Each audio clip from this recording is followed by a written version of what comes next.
Welcome to our book talk. Today we're going to be discussing Mouse by Art Spiegelman. To start things off, we're going to be discussing a quick summary of the book just to establish the context on which our discussion is going to be built. Okay, yeah, that's pretty good, right? So, Mouse is a graphic novel by Art Spiegelman. The subject of the book is pretty much Art Spiegelman discussing his father's experience in 1940s, I believe it was Poland. Yes, that's correct. Yeah. And that might be wrong, but during the Holocaust, his father was a Jewish man at that time. So Mouse. Yeah, and the Which book is represented by mice. Yes. Yeah. We'll talk about the symbolism later. But essentially, it's the first graphic novel in a two-part establishment, and this pretty much I think covers the first half of his experiences during the Holocaust. And it starts off where he's living a peaceful life with his wife, and their family is eventually, quite quickly ripped apart, and they have to pretty much take extreme measures to be able to survive in the fascist under Hitler. So. And all the characters are represented by different animals, such as the Jews are represented as mice, and the other. And the Nazis are pigs and like bigger animals. No. Okay. No, they're cats. And cats and bigger animals and pigs. Yeah, so the Nazis are the cats, and then the pigs are like the bystanders. So I think we can probably like delve into a little of why that is. Why do you think they chose to pick animals to represent them and not humans? I think it's a way to almost. I don't know exactly what he was trying to do, but it definitely adds another like layer of symbolism to the book and makes it a little more meaningful. Because like the symbolism with the cat and the mouse is really clear, because like the mouse is like the smallest. It's prey. It's the prey of the cat. Yeah, and it really can't defend itself against the cats, which is why the author chose to portray the Jewish people as mice. He actually didn't portray them as mice. They were masks. And there's also something that I do remember from the book that I thought was really interesting that we're going to talk about in just a second. But why he chose pigs, I think, was interesting for the people that witnessed the Holocaust. Why do you guys think he chose? Because pig, like the idea of a pig is very like grimy and like not like a good like looking feature. It's like when you talk about a pig or call someone a pig, it's thought negative. Oh yeah, it's like almost an insult to the bystanders. Do you guys think there could be any more reasons why, instead of just like an insult, maybe like more like the actions of a pig? I guess pigs just They're always sloppy. watch and they never really insert themselves into action. Yeah, that's what I was thinking too. Like they're kind of like a passive animal. Yeah, they're passive. While like like Tom and Jerry. But they're are, dirty and they're grody and they're kind of... Yeah, I think that's definitely an aspect to it, but I know definitely that the pig is just kind of supposed to represent like the animal that doesn't really step in to like fight the injustice that's being done. They're the bystanders that didn't react. Mm-hmm. Yeah, exactly. And so I know there's one of my favorite scenes from the book was where Art Spiegelman's father, Valdek, I think that's how you pronounce his name. Yeah. But he pretty much he was pretending that he wasn't a Jew, so he could still he could live not in hiding and kind of like pursue his life activities.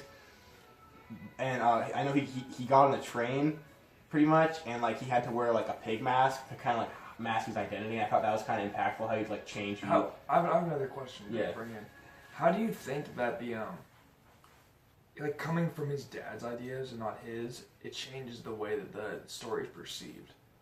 And like, how do you think that like his father's view of the Holocaust, like in a story version, is probably different? Do you think it's probably different than how it actually happened? Yeah, I mean, I like the way the story was told, where he's pretty much accounting his interviews with his father, and he talks about there's like two different perspectives. One is from Art Spiegelman's, where he's going to interview his father, and also the events of the past in the book tie into the events of the present. But then also the other perspective is from his dad, and I think that's really where like the authenticity comes from. Okay, so back to our questions that we made before this. Yeah. And talking about them. Yeah. Do you think that, like, off of what his father says about the Holocaust, do you think that can interpret more to, like, a personal thing, or do you think that, like, it's other stuff that people would have faced? Like, other stuff. What do you think, Aiden? Do you think that was more like a personal account, or it's like general? I think there's definitely a personal twist to it because he experienced things that maybe no one else experienced. and he just had his own context to the events that were happening. So Yeah. And there may have been a chance that someone had the same. yeah, exactly. Well, anyways, just going back to that question, I do think that it's more of a personal account, but it can be used to like generalize the accounts of others. Mm-hmm. But what gives it that authenticity is that it's, even though it's a graphic novel, which kind of makes it like relatable almost, it's still like a true story. I have another question. Yeah. Do you guys think that race could have interpreted which animal was picked for the separate, like, countries? I don't think so because, like pigs, there were a lot of different countries that were bystanders, but and they're of very different races. Yeah, but the mice represent the prey because they weren't being, they didn't get involved. They got attacked. Yeah. And the cats are attacking them for no reason. Yeah, but how is that racial? That's just giving like a group of people. I think it's more like ethnic because like the reason why like Jews were targeted is because like their religion and their ethnicity, because like that's one and the same. But like maybe their experience relates to what animal they're, but it's not necessarily. Yeah, but it is their race too. Because it was only not white. I They wanted the white people with blue eyes. That's the people that. I mean, Jews would also be white, especially. But it's No, like they are like white, but it's like a different ethnicity. Mm-hmm. And Yeah. I know like Hitler But also I'm targeted just saying, like, there's black like people. so many different types of ethnicities that were represented Yeah. in the pigs. It would make sense that there would only be one type of animal. It was more like ideology and like where you maybe- stood at that time. exactly. Alright, so here's another question that we developed. So in the book, Valdek is very like money obsessed and very concerned with money. Yeah. Do you think that that's more... That's maybe because of his Jewish ethnicity and the racial stereotypes surrounding it. Yeah, do you think it's a racial stereotype? I do or think so. Well, I don't think so because I know at that time it's more of a That's true. stereotype now. They were very poor back then and impoverished, so they Well, did I have to think- be I think frugal. part of it- that's I actually a really good They point. had to be I frugal think part of back it's, then. but I think part of it's self-entitlement as well. Because Yeah, he's really exactly. prompted fixing his own roof too and saving everything Yeah. he's done.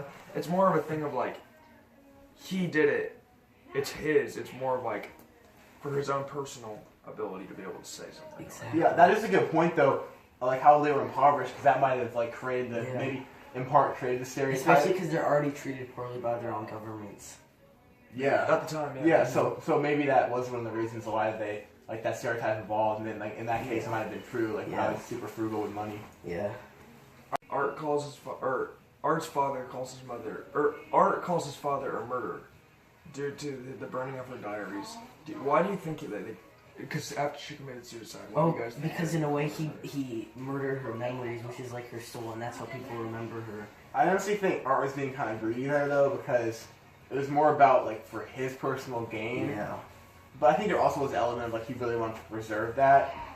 But I would say it's fair because I mean I honestly if I went through something like that, I mean you guys would probably agree with this, but I wouldn't really want to have like memories of suicide? Yeah, it would be very hurtful. It's to some people, their memories, to some people, their nightmares. Yeah, exactly. It's something that some people want to look back on, some people don't want to use as a reflection of someone's life. Yeah.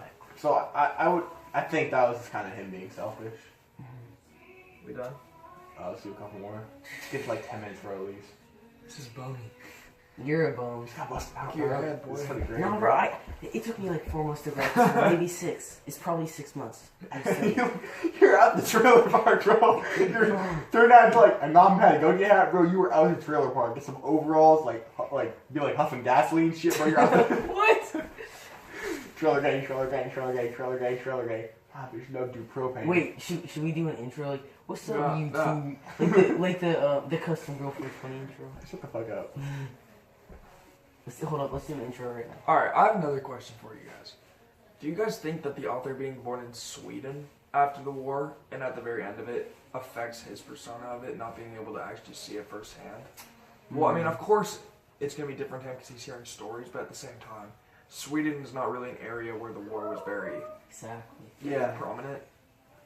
Yeah, I mean, what do you think about this, Aiden? I think you should answer the question. Okay, first, well, Owen. I guess I really think that he still has like the sense of the war because you know his family went through it, and like what your family goes through really just comes down to you. But I mean, obviously it's going to be different because he wasn't personally telling the story, right? I mean, like he was like, Of course, yeah. But what I do think was good is how I feel like I mean I can't prove this, but I feel like he did try to as authentically as possible like retell his dad's stories, especially how he like tells the book. But at the same time, it can't be 100%. Yeah, exactly. Like you can have like a different like view of it, or maybe it's in a different context. I feel like less of that comes from the author though, and more his dad, from who got the stories. Yeah, exactly. Because that's like where like the stories. But also him being born in an area like Sweden where the war, like after it was over, still wasn't very prominent. Like there wasn't a lot of like terror left in Sweden. Yeah. Well, Sweden's like one of the peaceful places in Europe, which is also interesting because it's like it's the center of Europe, like where they have the UN and everything. Actually? Yeah. Really? I think so. Damn, next question. I think that's right, but okay. No, and they have like the Geneva Convention. Oh, yeah, that's in Switzerland. It is in Switzerland. Wait, where's he You born? got it backwards, dude. Oh, he was born in Sweden? Oh. Cut that out. Oh, Switzerland's the place. Hey, you have to cut I'm going to that out. Switzerland this summer. Alright, yep. I'm gonna go do an internship. Yeah, you're buying me how to go. You're. In Switzerland? I'm going to... What are you interning for? No, just I'm like... one of the other ones. I don't think they have go-yard internship. Oh, 'cause- I know! Oh, I should go there. Hey, you should go to Sweden instead, and I'll go there. Alright, next question. To what date... Okay. I have another question. Okay. To what degree is Valdek's survival based on luck? And what part of it is based on strategy, you think? It's actually an interesting question. I mean, I think it goes both ways. I mean, I think you guys both... I think part of, like, the tacticals of being in, like, the Holocaust and being, like, a survivor of that was you had to find ways to not put yourself in a situation where you even have a chance of dying. I think it's a lot about grit, though, too, and not giving up. Like, when some people gave up because it was just too much pain or something. Definitely. The people who had more grit can keep going and survive. So it definitely attests to his character in that sense. Of course. Yeah. But definitely there was luck involved, like, you know. Of course. Oh, yeah. I guess, yeah, it's kind of one of the questions that goes both ways. But, I mean, if you were willing to, like, go to the extremes that he did, like, you know, like making the false wall, like living in really confined spaces, not eating wood. Almost like Anne Frank, actually. Well, yeah, I mean, it's like a really similar scenario. Yeah. They both, like, pretty much live in confinement, Yeah. and they each had their extreme cases, so... I think, but I think there was definitely luck involved, of course, like with anything, right? I mean, some people just got, you could, like, have the best hiding place, and you could just get, you know, like, either, like, told on or whatever. I actually have a question for you, Owen. Hit me. What parallels and similarities do you think the book Mouse has with Anne Frank, the Diary of Anne Frank? Well, it's a really similar story. I mean, they're both Holocaust survivors, and they both end up, like, retelling their stories. And I mean, I think I haven't read enough to know, like, how the majority of accounts were, but I feel like a lot of them involved pretty much, like, hiding either in an attic and or, using a lot of grit. it's perseverance. Like perseverance. That's and crazy. Really going to extremes, like protect themselves and their family. And a lot of times, like putting their family first. Mm-hmm. Yeah.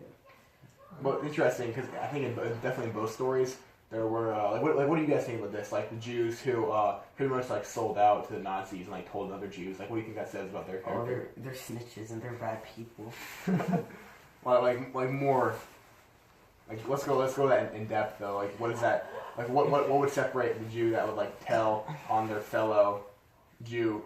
Just selfishness and not thinking about other families. Definitely. Yeah, it's selfishness and not thinking about how it's not just you there. Yeah, exactly. But you don't want to put other people in that same space. Going back to my last question though, the author did move to New York, like right after, soon, like early in his life, so he didn't also experience like a lot of Europe after the war. That's true. And he like wasn't really able to see how Europe was affected after the war, because I mean, in the U.S. there was nothing. Yeah. Yeah. No one in the U.S. was affected by this. Well, I mean, a lot of the families were, but like I guess like by the Holocaust. Yeah, not by the Holocaust.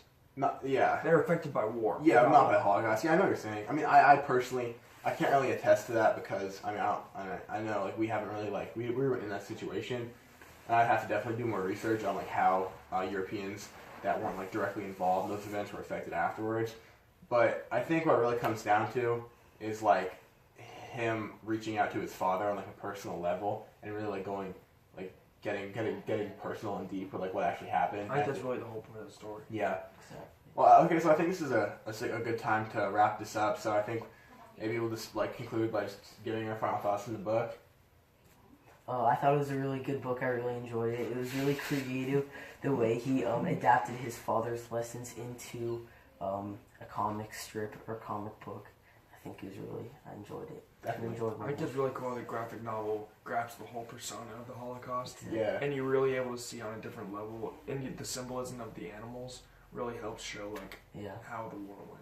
Yeah, I feel like it really gives another dimension because most books they almost seem 2D. It's like the same old. This is like a new fresh take and a new fresh way to really like convey the messages using the symbolism and the really accessible type of medium. So yeah, I think this was a good talk and it was a good book too. So yeah. Thank you. Yeah, thank you. That was so filthy. Word, dog. Wait,